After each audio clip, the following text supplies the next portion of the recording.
Sophia had always been described as the ugly fat girl. All through her school years, whispers followed her in the hallways, and people treated her as if her worth was tied to her looks. At first, she tried to ignore it, but deep down she carried the weight of their words more heavily than the weight on her body. One day, after a particularly painful comment from someone she thought was her friend, Sophia stood in front of the mirror and whispered to herself, "I don't want to live like this anymore.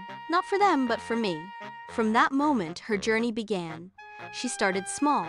Morning walks became her quiet escape. Swapping soda for water felt like a tiny victory. She didn't chase perfection, she chased consistency.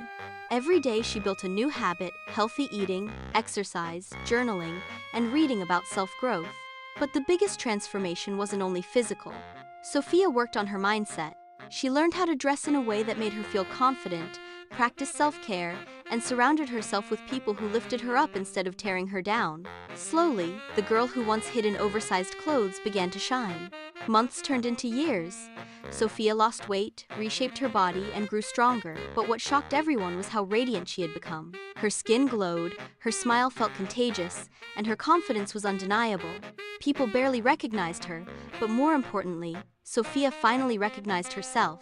The same girl who was once dismissed as ugly and fat was now admired not just for her beauty, but for her strength, determination, and resilience. She had succeeded in changing her appearance, but more than that, she had changed her life.